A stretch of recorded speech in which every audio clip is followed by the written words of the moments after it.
Yo, back with another deck list. We have Rasenmon.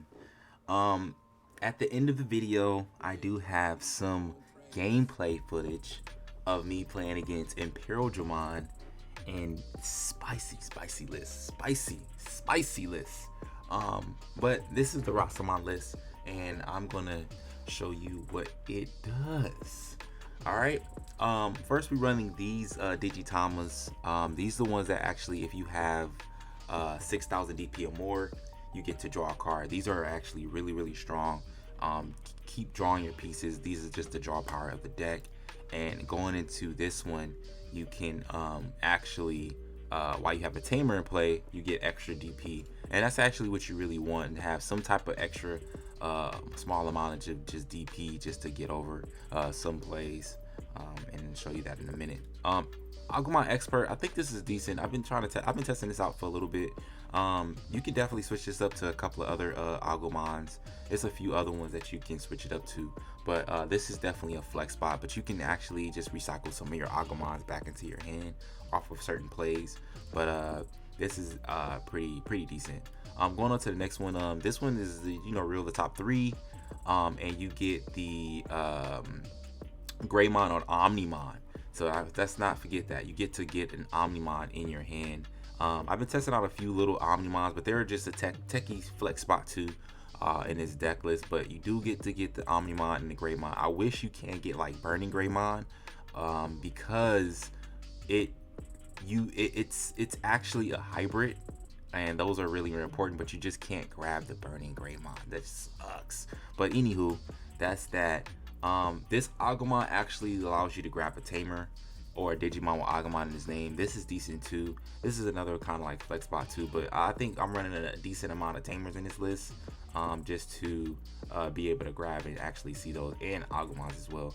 So this Agumon is really important because it gains DP. So that is really good, because there are a lot of stuff out here that are 13k DP, and you really need to be like 14k DP just to survive. And this is very important. This is one of the reasons why I wanted to go red with this list, because this Agumon and this guy, this Digitama, allows you to get some more of that DP. And we're gonna go to some more DP later on too. These guys actually finished the game for me, man. I didn't get to use it in the video at the end, but this is our hybrids. Typically I just run two. Going on to the next cards, we running 4 of the Greymons, dude. At first I was running this deck with yellow.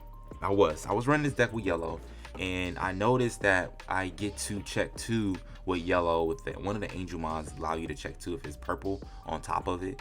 That is from the new starter deck, I believe, from Mastermon. But this card here allows you to check 2 life, and even if I go into my yellow Rasenmon, I still get to check the extra 2. So if you guys don't know, I might be jumping a little bit ahead of myself, but like when you evolve with this, you play the Rasenmon on top of it free. So you swing with this first, right? And you get the check 2 from Greymon, right? So, and then this effect of Rasenmon Fury Mode allows you to play another Rasenmon on top of it, ignoring its Digimon evolution requirements, and you get to play the Rasenmon on top of it. And then you use this effect, and this inherent effect of this Fury Mode allows you to, when this gets trashed, you get to unsuspend this Digimon. And that's why I said that this Greymon is such a great addition into this deck to do that play. So you can check 4 life with this list, which is really strong. This Geo Greymon is happen to be like very clutch, and you're gonna see this really go to work on the video too at the very end. If you guys like to skip this whole little charade of what I'm talking about, go skip to the end and check out the video, man. But this actually is really cool that you get to actually pop a card that's 4k DP or less from life, or just hard casting it from the hand, which is actually nice too. Especially doing it right when your opponent doesn't have any eggs up is really nice, and that's going to be showcased a lot in that video. This one, Skull Greymon, is, man, this card is like literally MVP too as well. The fact that it gets deleted and you get to get an Agumon, and then you can play like any of your Agumons, especially specifically this one, you want to reveal the top 3 and do this all over again, and get these Agumons back into play and keep going with that play. The Rise is pretty decent. I didn't get a chance to use it in the video, but it is strong. You know, negging something for 2k DP, and then you neg something else again for another 2k DP, because honestly this is not once per turn, but neither effects is once per turn, honestly. But I'm not using the Agumon to I need to switch that out to Burning Greymon, because what you can do is you can Digiburst twice with this card.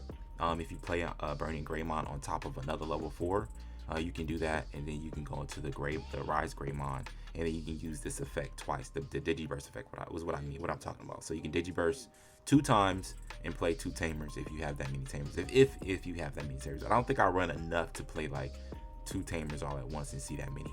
But this is definitely really good, and on top of that, it's treated as yellow as well. So that's really cool. So we're running both of these, Skull Greymon and this Rise Greymon. This is purple and this is yellow. The only downside about this purple Skull Greymon is that the yellow Rasenmon is not able to go on top of it, but you can use Rasenmon Fury mode to go on top of both of these cards. Either Rise Greymon. You can't go over Rise Greymon in the breeding area though. That's the only thing. But other than that, this is really solid.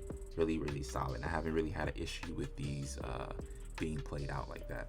So the next one is the Omnimon Zord defeat. I'm not running multiple of these because I need to run an extra card here that actually needs to be able to blow up the Fury mode. So like sometimes you get stuck on Fury mode. Maybe I'm rambling on too much, but you get stuck on Fury mode, and you need to evolve it. So if you don't have a Rasenmon, the yellow one, to evolve this over with and blow it up, you're gonna take the life, and that's what I do not really want to do in this list. There are some lists that you can take the life and gain the memory, but I do not want to take the life after I end my turn. So that was one thing. That's when I'm really the one to run the Omnimon Zord. On to the next card. This is the one I wanted to run. Now you can flex this out. You know, you can go 2 Pendulum Flames over the Omnimon Zord, or you can just play 2 Omnimon Zords. But I really like this card a lot, because of it deletes opponent's unsuspended Digimon that's the same level or lower. So you can delete this if you don't want to take the life and just blow up the field technically, or you can delete the Omnimon too as well to blow up to anything that's 7 or less.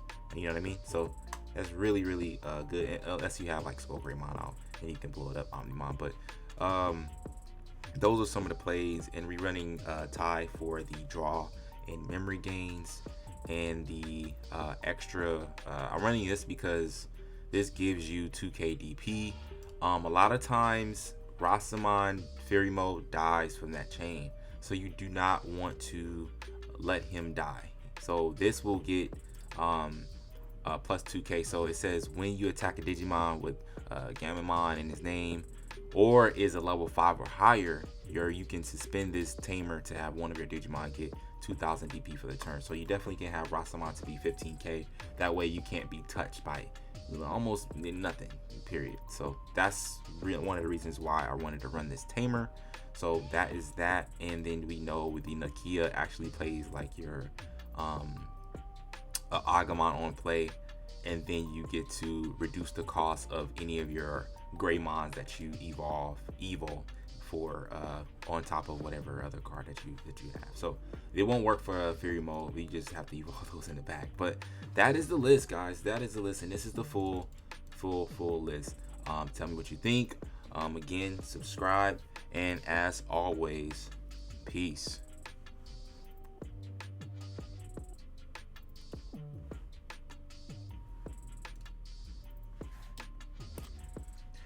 Okay, so I rolled 13, he rolls 12, so he technically goes first.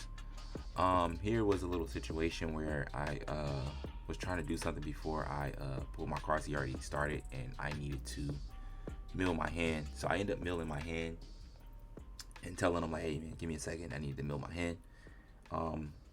Then I go and then I get to draw a card and I go right into the Agumon Expert, which is really good. Then I go into my Greymon, the extra +2, extra +1 check, and then I go into my Skull Greymon, and in my turn from there. Which is really good is that I had the yellow and the purple Rasenmons in hand with another level 5, a whole nother chain already in my hand, which is actually pretty good.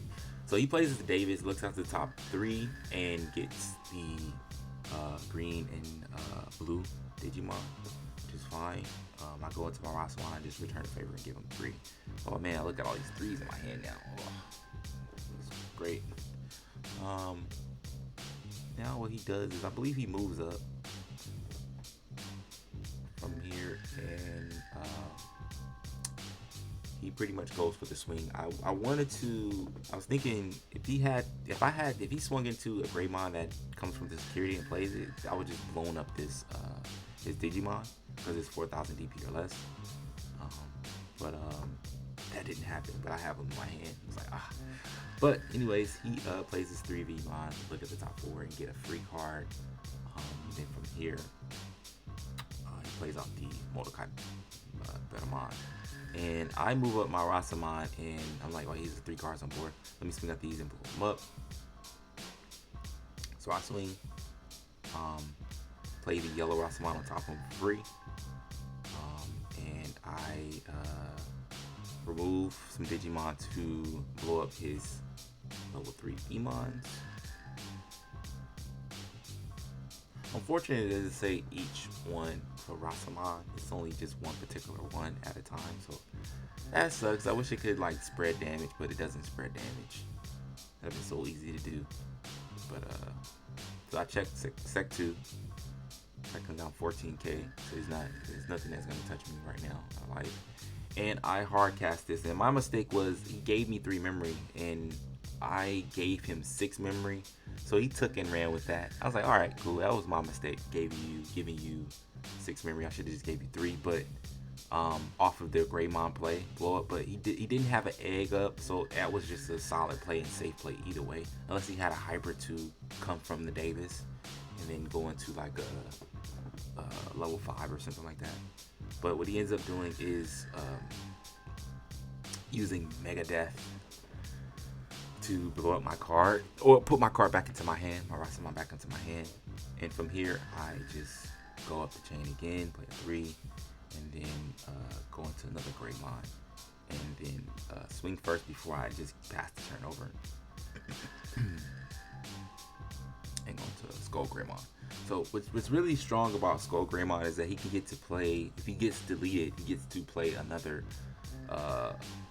Agumon from the drop, a red Agumon from the drop, which is what we want to do, which is perfectly fine. So I thought at this play, I thought he was going to swing at my life, but he didn't. He swung at the Greymon, and we matched power, and he ends up dying. So that was perfectly fine for me. And he plays out another tamer. But alright, cool. So now I got 2 checks here. And potential, if it dies, then I'll play the Agumon out. Alright, well, first check was the Imperial, so it dies. And I end up playing an Agumon out. I picked the Expert first, and I was like, nah, that's not a good play. Let me just play the other Agumon to actually just on play effect. So I end up just putting that back to my hand. He told me that it comes in suspended, and I just play, and it happens to be the same situation before, which I blow up his cards and he has nothing on board. He doesn't even have an egg ready. So this puts him in a really, really, really hard situation to try to like come out from this.